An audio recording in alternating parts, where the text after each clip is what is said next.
When the George Floyd incident happened, that sparked a movement. And we began to, as Black caucuses on the federal, state, city, and county level, come together, and we did what we call days of action. And we went from one side of the city to the other, one side of suburbs to the other.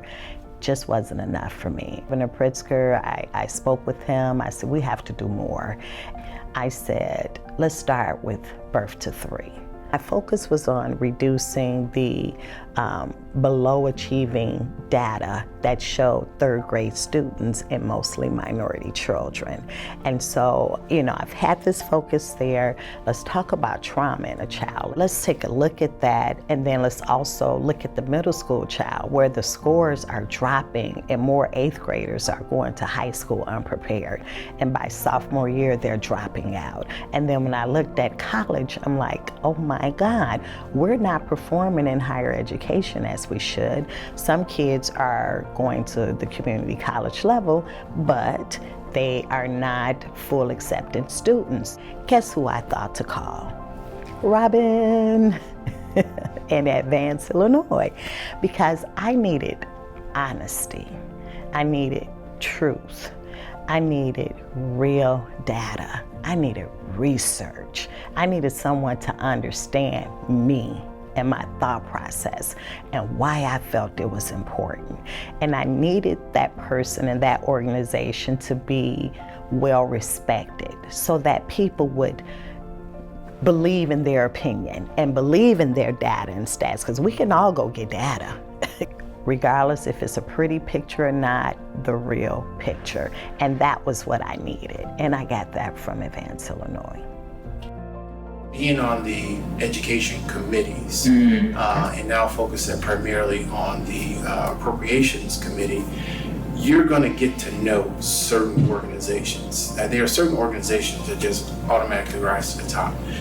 We have to highlight the fact that we have the problems here in the state of Illinois. And if nothing else, Advance Illinois works hard to make sure that we have the data.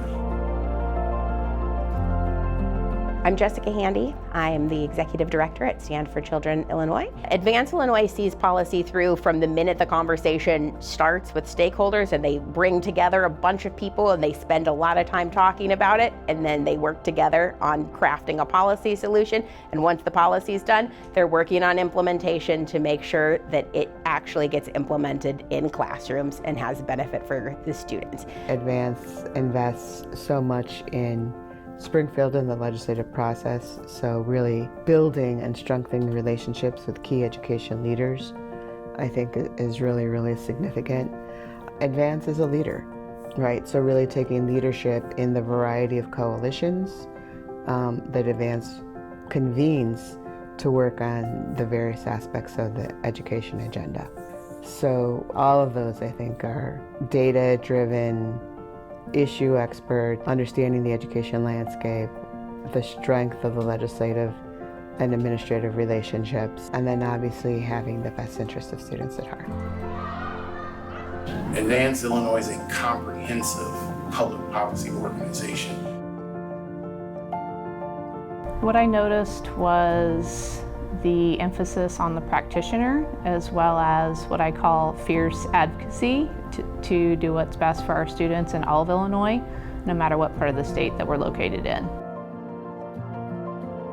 I became aware of Advance when I had one of the Advance members reach out after 2012 when I was Teacher of the Year finalist for Illinois. I looked it up and I saw all the great things that Advance was doing, and so here I am about 14 years later, still involved with Advance. Too often we have organizations that think they know what educators are thinking, feeling, seeing every day, and they don't. And one way that Advance does that is to be able to have this EAC where we have members, diverse members from across the state that come together and we share our ideas, we share what is happening in our classrooms, what we are seeing.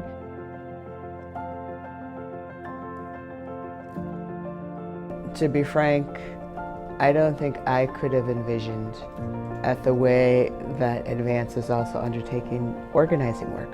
That was never demonstrated more brilliantly than when the legislation for implementing the evidence-based funding formula was going on, and I remember at that time, Teresa Ramos was Director of Community Engagement, and every single morning at 8 o'clock during those last weeks of legislative session, she had those coalition leaders on the phone talking about what had happened the day before and what needed to happen that day.